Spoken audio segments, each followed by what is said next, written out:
It's not always easy to find time to do the things that you love. Going to work, spending time with friends and family, and other responsibilities can make it hard to sit down and read an actual book, which is the only way I used to account for reading. But this year I finally started to explore audiobooks, and I have to say, I love it here. Being able to check things off my to-do list, all while being able to enjoy a really good book, has been such a game changer for me. And if you also want to explore audiobooks, but you don't really know where to start, here are a list of my top 5 audiobooks that I listened to this year that were just so good I literally couldn't stop thinking about them, even after reading them. The first book I want to recommend is Tara Westover's Educated. Now, this book is a memoir of her life. Tara Westover kind of had a really interesting childhood. She grew up with doomsday preppers, so her dad would always store extra food. They couldn't go to regular public schools. They were extremely religious, and so she grew up very sheltered and with a ton of siblings. Now, in her memoir, she discusses her childhood, but not only her childhood, but also her adolescence, her finding herself, and also the abuse she had to deal with as she was growing up. She did not have a good childhood. She had a lot of physical and mental abuse, and she not only talks about her experiences, but she also talks about her growth and journey with healing. And I thought that part of the book was so profound. But the reason why I enjoyed the audiobook so much is because the acting in it was so good. There were parts of the book where her father is where she got a lot of the abuse from. They were doing the voice of her father, and it just added an extra menacing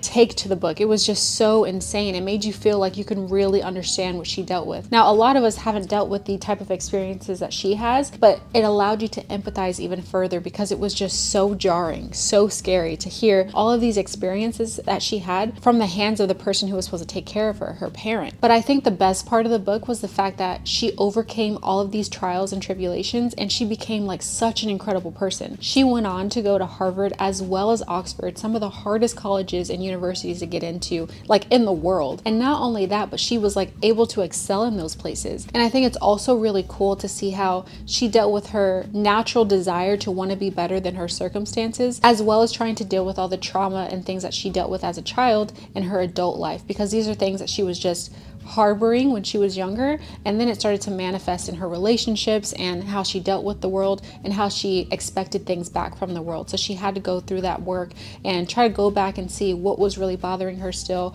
how she can make sense of her childhood to prevent those issues from hindering her in the future. So it was just so incredible being able to see the journey of her life with her, with the background of the audiobook, with the different voice inflections, with the anger of her father that you could hear from her own personal voice. It was just so well done. I literally could not put it down.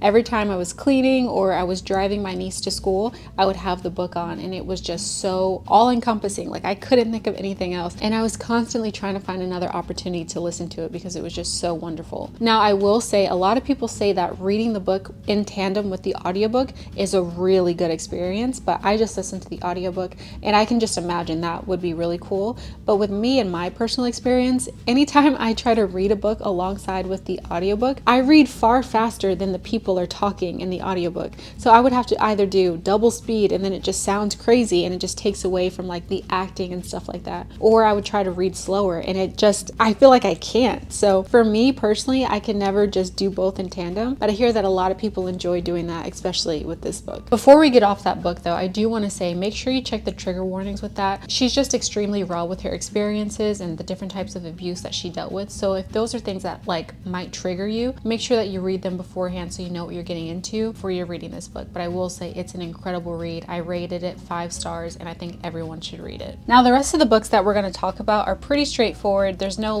trigger warnings or anything you have to worry about. They're all kind of light and fluffy, so hopefully these will be good too. Now, the first one I want to talk about is Funny Story by Emily Henry. I am not going to lie, this summer I have been talking about this book so much because I was genuinely so surprised by how much I loved it. Wow, the entire story, the banter, the back and forth, the comedy in it, everything was so perfect. And if y'all have been here for a while, you know I have not been an Emily Henry fan. If anything, I've been kind of a hater.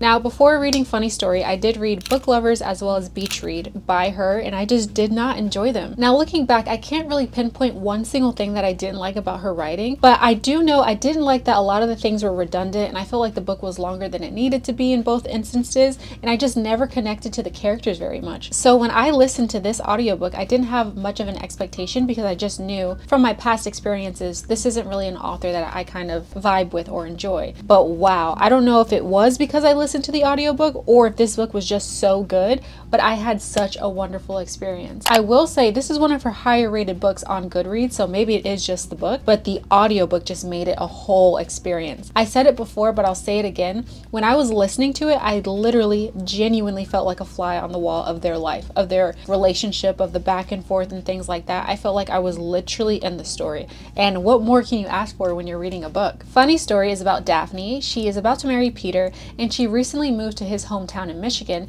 just so that he can be closer to home, and that's something that he wanted to do. So Daphne is just like, let me do whatever makes you happy. And they're all good until he goes out for his bachelor party, and then he has the realization at his bachelor party that, you know what, actually I don't want to marry you, Daphne. I want to marry my best friend Petra. This is his childhood best friend that he's known forever, and all of a sudden he's in love with her now. And so Daphne is stranded in this new place. She has nowhere to go. He kicked her out of the house, and now she has to find new housing in a new town that she's not really familiar with. And the only other person who understands what she's going through is Miles, Petra's ex-boyfriend. And so they end up living together, and usually they like avoid each other just because they're both dealing with heartbreak and they don't really know each other. But that's until they end up drowning in their sorrows together, and then they form this weird friendship where they decide to try to like make their exes jealous. So they post these misleading photos, and then naturally they start to get to know each other and fall for each other. And I am telling you, the banter in this was so good. They were embarrassing, they weren't perfect, they were making mistakes, but I think that that's why I love the book so much. It was so realistic. Like, their first kiss was sloppy, they didn't have the same energy, and they were laughing about it. They had so many good inside jokes, and Miles is such a good person, and you just got to fall in love with him, as well as Daphne. And I found out that I actually do love this about Emily Henry. Like in this instance, for a funny story, Daphne had to deal with a lot of self-growth and the relationships that she had in her life, especially like with her parents, with her father, with making real friends and things like that, and like why she molds to other people instead of doing what she wants internally. And she had to like peel back those layers of herself to see why she did the things that she did and how to move past it and become a better person. And seeing her grow while they're falling in love was just such a beautiful thing. And Miles was growing as well. There's so much character development in this book, and being able to listen to it unfold was such a cool experience. Like, I love the voice of Miles and I love the voice of Daphne, and hearing them together, it literally felt like I was listening in on somebody's conversation. It was so good. Now again, I didn't read the physical book, but I do have it, and now that Funny Story has become a 5-star read for me, I think I do want to revisit it and read the physical book just to see if the book is so good because it's a good book or if it was because of the audiobook. But either way, you definitely need to listen to it. Another good one that I'm listening to right now is Good Omens. This is by Neil Gaiman, and it is so good. I think there are 2 versions of the audiobook. I'm listening to like the full production. So this has music, this has multiple voice actors, it has a lot of background noise and things like that. So it genuinely feels like I'm listening to a movie. I think this is the first audiobook where it feels like a whole production. There's so much other things going on. So I immediately feel like I'm entering a new world when I'm listening to this audiobook. And again, I'm only 40% in, so I don't know the full story, but I can tell you this whole 40%, I've been having a grand old time, okay? It's been so good. It's so ridiculous and funny. And hearing the music and the banter and just the different accents, because this is all based in like England, is just so interesting to me. It's so funny, and I'm having such an enjoyable time. Now with Good Omens, I'm so excited to finish this audiobook because I heard that they have like a show or a movie, and I definitely want to watch that after I'm done with this because it just sounds so entertaining, and I'm enjoying the 2 characters. It's really focusing on this angel and devil who are just watching over the Antichrist as he grows up and trying to see what's going to happen and if Armageddon's going to happen and things like that. And they're both kind of hoping that it doesn't because they enjoy living amongst humans and they don't want their life like this to end and be something else. They're like not ready for the next chapter. And their weird relationship and friendship is just so funny. The back and forth, they're very humorous, but it's like a dry humor. And I don't think that reading that would have come across the same way as with the audiobooks because they are nailing it with the audiobooks. Like the comedic timing is so good. And then at the end of specific chapters, like there's music in the background, and then it's like like a beat that tells you that it's going to another scene, which I personally think is brilliant, because in the book there's no specific chapter. This isn't chapter 1, chapter 2, chapter 3. No, it's like going towards the future, then going towards the past, then going to different people's perspectives, which can be very confusing to articulate in an audiobook. But because they have this musical score with the reading of the story, you feel like you understand what's going on. And naturally I picked up on it because I do have the physical book, and I did make sure that that's what was going on, but I was able to figure that out even without the book. So I thought that was really cool. That was a very clever way of showing that these are the things that are going on. Plus, on top of that, there are so many voice actors in the story. Like, there's the main characters, the two main characters, then there are the kids, then there are like the nannies and the side characters and the secondary characters. So they have a full group of people really making the voices of the story, which I think is so cool. Like, that had to be such a big investment, but they did it, and they did such a good job with it. So definitely check that out, especially for this spooky season. I think that this and the next book that we'll talk about is perfect to ease your way into the thrillers and mysteries and things like that. Now, speaking of the next book, this is Vera Wong's Unsolicited Advice for Murderers. I know within the last few videos, y'all are probably sick of hearing about this book, but I am telling you, it was so good. I loved it so much. Oh my God, I cannot stop talking about it. Vera Wong is an older... I don't know if y'all do it too, but anytime I think I hear an ambulance siren, I always pray for them. I just hope that, you know, nothing too crazy is going on. And I've done that since I was a kid, but that sounded like a police siren, so... Anyway, Vera Wong is a 60-year-old Chinese woman who owns a tea shop, and she lives on her own at this point, but she's super agile. She gets up at 4 a.m., she takes her morning walk, she does the same routine day in and day out, but she's so efficient, and she loves the life that she's created. She is a little bit lonely, but she loves the efficiency of the life that she's created, until she wakes up one morning and goes down to her tea shop to find a dead man in her tea shop. Now with this, you would think she would call the cops or have some type of authority look at what happened and then just get out of the situation, get out of the way, right? But no, with Vera, she's like, you know what? This is my opportunity to be a detective myself and to figure out who murdered this man, because she immediately believes it's murder. And so you follow the story of her trying to figure out what happened to him, all while accusing 5 different people who come into her shop to like ask about the murder. And you immediately fall in love with Vera. She is so funny, but she's so kind, so stern. She's very nosy. She's like the quintessential grandmother figure that everyone knows and loves. And on top of that, I love this book because the author, she did a great job of showing the Asian representation